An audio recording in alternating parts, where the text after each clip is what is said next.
I've got a mate staying in Hua Hin at the moment and he's paying 9,000 for a condo. Can you live on $1,000 per month? 34,000 baht is a very, very popular question when new retirees come out to Thailand, and it is possible. So today I'm going to tell you exactly how you can do it.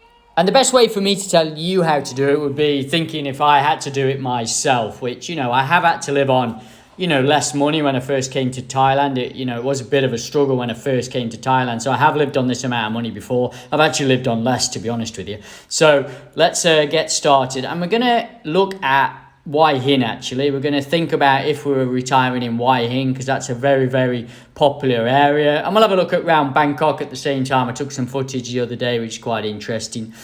So the first thing to think about is, what condo are you going to stay in? I mean, I would probably recommend a condo. They're a little bit cheaper. Now around Hua Hin, different areas cost different prices. Obviously, you're going to have to be looking at something between about 8 to 10,000. I've got a mate staying in Hua Hin at the moment, and he's paying 9,000 for a condo. He's got a small pool, no fitness there, but it's not too far from the beach, to be honest with you. It's probably 400 meters from the beach, so they are available. But this is not in Hua Hin. This is just up in Khao Tibiak, which is just up from Hua Hin, a few kilometers, but still a lovely area and still close to the beach. Moving on to electric. So electric in condos pretty much generally cost about 1,000 to 2,000 baht. So we'll budget in 1,500 baht. I'll put the dollars just down on the screen here. So 1,500 Thai baht per month you would need for electricity. That would be using the aircon every night.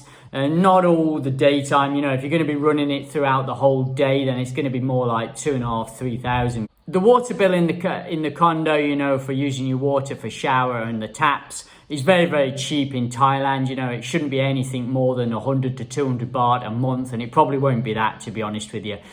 So yeah, budget anywhere around about 150 baht. Right, moving on to internet. This is very, very important nowadays. There is free internet in all cafes, in restaurants. There's free Wi-Fi everywhere in Thailand, all over, even right up north. The package I pay myself now is about 650 baht, but it's quite a good package. You can get it a lot less than this. I would budget about 500 baht a month for, internet on your phone. And then you can use in, when you go around, you can use in shops, in restaurants, the free Wi-Fi in coffee shops.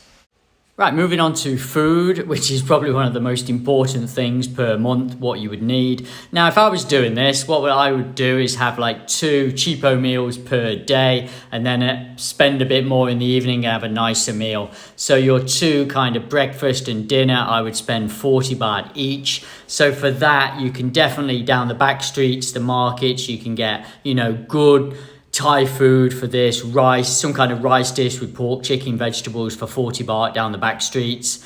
Obviously away from the tourist areas a little bit, or you can get some kind of noodles for this price as well. And then for the evening meal, I would spend about 220 baht. So this would give me a choice of having Western food in the evening, maybe with a beer or, some kind of drink as well. So you're not kind of skimping one meal, you're kind of splashing out a little bit every day. And maybe you want some Western food if you've had breakfast and dinner. Thai food, you're going to want some Western food probably as well. So per food per day, it's going to be about the total, your 80 baht, your 2 Thai meals, and 220 baht for your Western meal. So it's going to be 300 baht per day. So that's 9,000 Thai baht per month for food. How you're going to get about would be the next one. For me personally, I'd get a motorbike, or you could use Songtaos to get about, which would work out very cheap as well. But I would get a motorbike and then just put fuel in that every week, and I'd spend about 150 baht per week. So that would be a total of about 600 baht per month for the motorbike. Okay, the next thing would be insurance, which is super, super important. I can't stress it enough, guys. So I would spend a bit more, I'd splash out a bit more on this because you're on a budget and, you don't want to be hit with any big bills for, if you have an accident or something like this. So I would spend about 2,500 to 3,000 baht per month on a decent insurance policy. So you're not going to get caught out and get stung where maybe you haven't got the savings to be able to pay. So a budget about 2,500 to 3,000 for your insurance policy. Washing your clothes would be another thing, but that's really, really cheap in virtually all the condos, and I would make sure my condo had this. There's a washing machine downstairs that you can use, and there's normally one down the road anyway, and then I just hang up my clothes on the balcony. To be honest with you, I do the washing at the condo and then hang them up on the balcony, and that works out very, very cheap. You just 30 baht per wash, so yeah, it's next to nothing, to be honest, to do your washing. If you want to pay, you know, per kilo, you can and take it somewhere, but it's going to cost a little bit more money if you do it that way. So now I've just worked it out. We've just spent already 24,200 baht already. So we've got 9,800 baht left. I would use this total now for entertainment.